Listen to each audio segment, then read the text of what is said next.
Alright,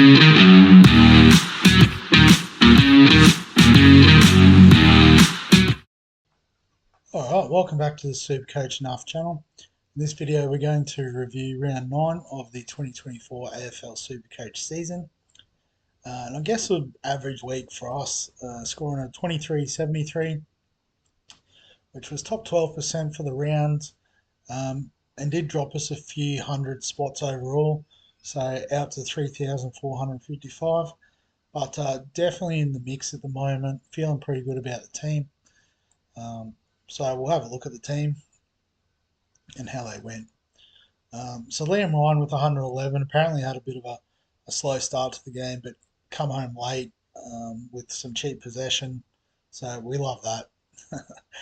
Dacos with a 147 was a popular captaincy option this week, and well done to those that found him. Martin and Sheasel both a bit underwhelming this week with an 83 and an 86. Roberts with a 47. Looks like he's moved. I guess has been moved around the field a bit. Probably not playing that halfback role where he was making his money and points earlier in the season. So potentially one we can trade this week. And Blake Howes with a 54. So he has done his job for us, and we will thank him for his service very shortly. Alex Sexton was a lucky get for us with an 82.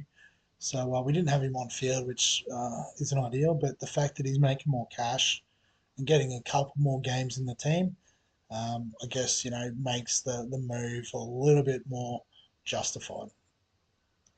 In the midfield, Sarong was awesome with the 150. We captained Bont. Originally we had on Rowell, so it worked out to be a great call to change it with the 135. Merritt with a 101. So I guess that was the week where we weren't expecting him to tear up out of the sort of 4-game block we targeted for him. So he should be back up in the big numbers this week. Butters with a 147 was immense. Rowell with an 83 was a little bit flat, but we're not going to panic on him yet. Walsh with a 119 and Steele with a 122, and even Horn Francis with a 128. So for these like budget type options in the midfield, really doing the business for us this week.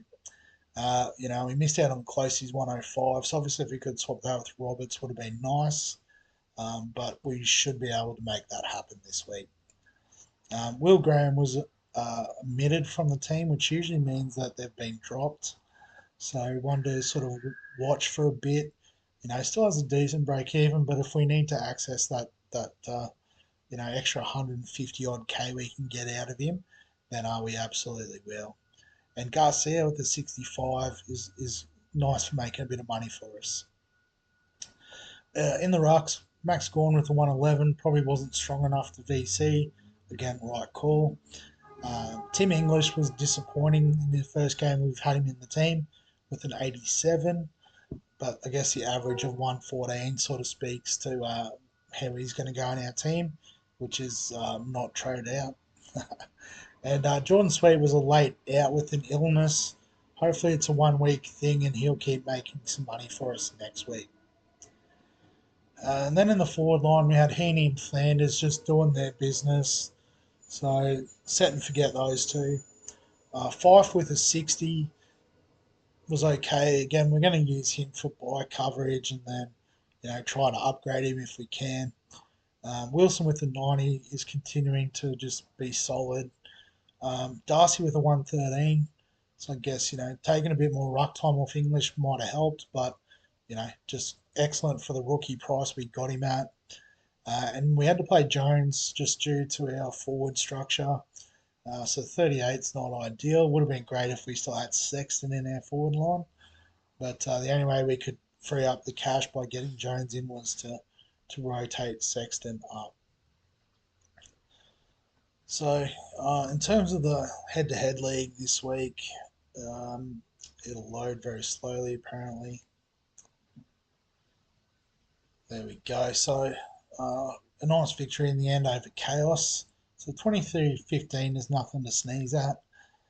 So they had Dan Houston, or Houston, I'm not sure how to say that, with an 89. Tom Stewart with an 84.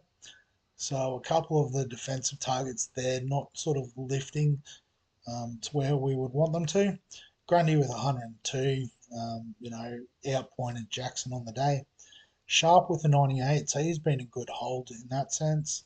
Jackson with an 89, we just touched on. Had the Bont, but not as captain. Had D'Ambrosio for a 52. Had Closey, Comben with a 98, so well done for getting on Comben.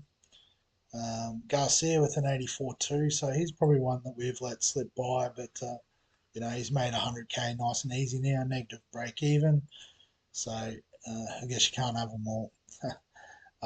Lafau or Lifu or something like that, 32, and Harley Reid with 59. So Captain Dacos as well. So not quite sure what the difference makers were. I think, what do we have? 1, 2, 3, 4, 5 tons aside from the captain.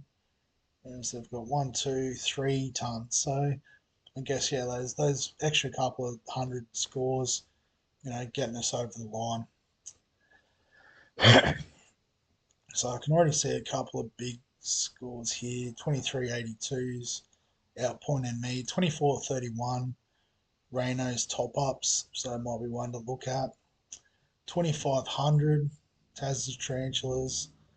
2489 Warlord and Order. So definitely some big bombs in this league. Let's have a look at Taz's Tarantulas. So I had Walsh, Gorn, Grundy, Steele, Bonner with a 108, Moore with a 76. I know it was a popular trade in.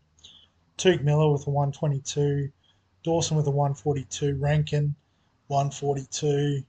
So I guess probably just looking through that, maybe Reed and Young, the two sort of disappointing scores there.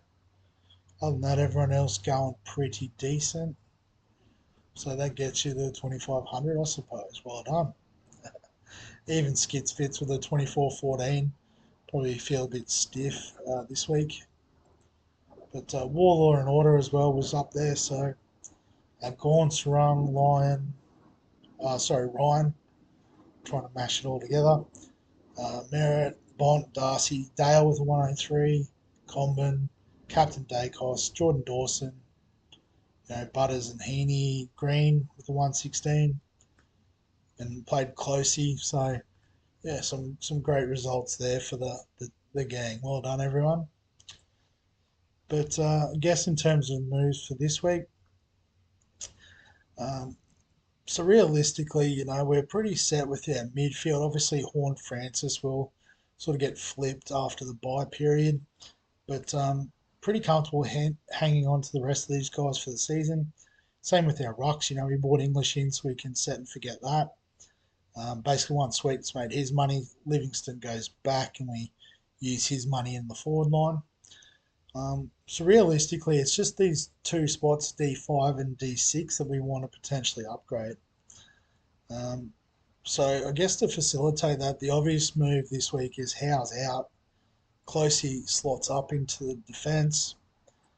And then we've got a couple of options around cheapies. So we've got Lachlan Sullivan from Collingwood and Bruce Revel from the Lions. So I guess based on purely the numbers, Lachlan Sullivan makes sense given, 75 and 75 in both games. Super consistent, negative 92 break even. Bottom dollar, it all checks out. But I guess Revel obviously offers dual position, which is handy. And also a slightly better buy. So the Lions have the buy in round 12. So if we have a look at his his upcoming fixtures. So yeah, so they play Richmond Hawks the next two, then the buy. Whereas if I go to Sullivan, they have the buy in round 15. So I guess there's flip sides to that. Obviously, Revel will help cover the later buys, particularly around 14, 15. And I know particularly at the moment I am struggling for round 14. Howe's out will help that because Howes is one of the players on buy in round 14. And both of these guys will play round 14, which is super helpful. So I guess we could go Sullivan at this stage. But again, you could do it either way. There is even an argument to maybe look at both Revel and Sullivan in this week. Obviously, if you've got a boost, you could do the 2 down, 1 up. Um, so I guess if I was to do something like that, probably just get out of Biggie. And then we've got an option. Obviously, we can just plug Revel straight in.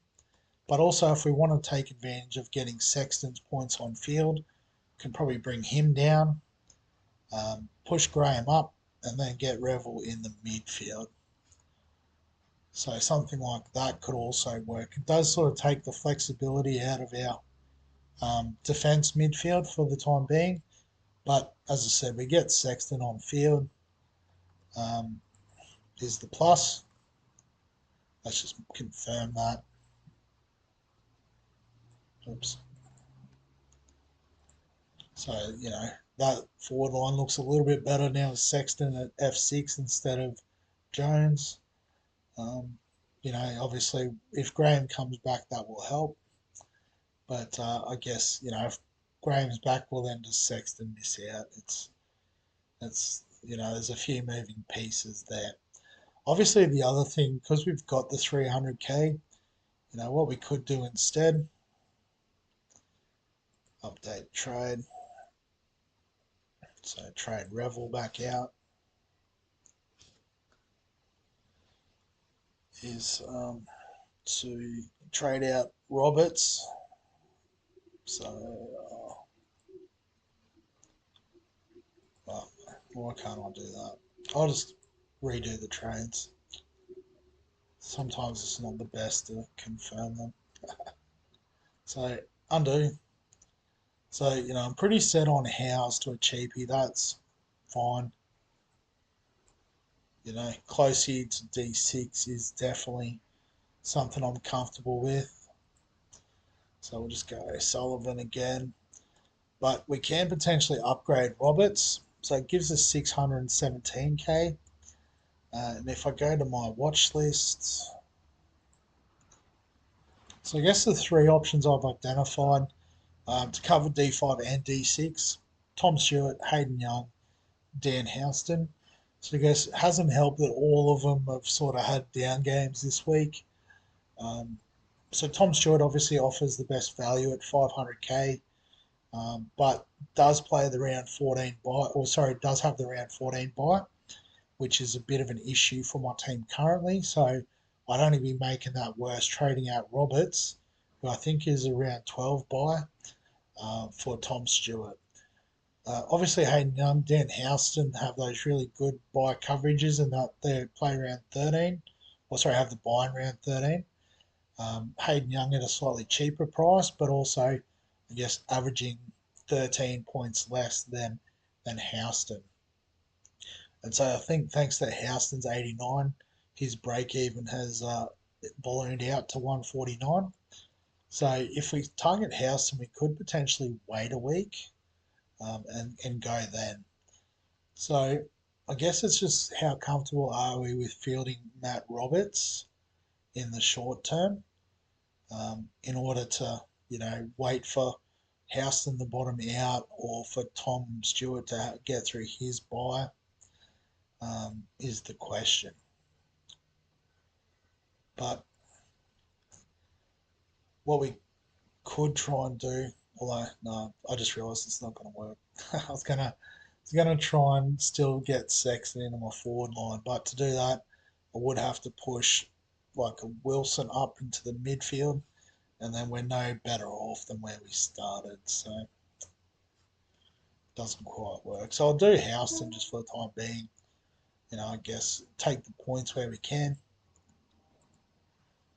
So, doing the 1 up, 1 down sort of thing does give us, a solid 5 in defence, even close here at D6. We're not in a rush to trade out of, averaging 87 for the season. But I guess, if you look at his price, so between him and Graham, it's about 600k. So, we could potentially go with next week, I think, a Richards at 123k. And then, upgrade closely. Obviously, that's going to start to really bite into our forward line. So there is a little risk with that. And another reason why getting someone like a Revel this week could be really useful as well. So, those are the options that we've got. So, I'll leave it like this for the time being, just so we can get into the rest of the video, which is basically around our captains. So, looking at the early games, you've got the Gold Coast Geelong on Thursday night. So, I guess, Rail or a Flanders as a VC option potentially. Um, you do have Collingwood play fairly early on Saturday. So, Dacos could probably feature. And then Melbourne against West Coast in the last game. So, plenty of time to get on Gawn as captain. I guess you'd have to be pretty quick to sort of try and get on the Bond against GWS if you wanted, or Sarong against Saints potentially. Um, yeah, something like that. So even Zerrett against North Melbourne, we brought him in for a reason. So could do that, but I think the smart money's on Gawn. So we'll just leave it like that. Pretty simple this week, but it is what it is. All right, but we'll wrap the video up there. As always, if you've got any questions, comments, thoughts, feel free to add them below the video. Give us a like if you enjoy the AFL content. Subscribe for all the fantasy sports content on the channel. And other than that, we'll catch you in the next one.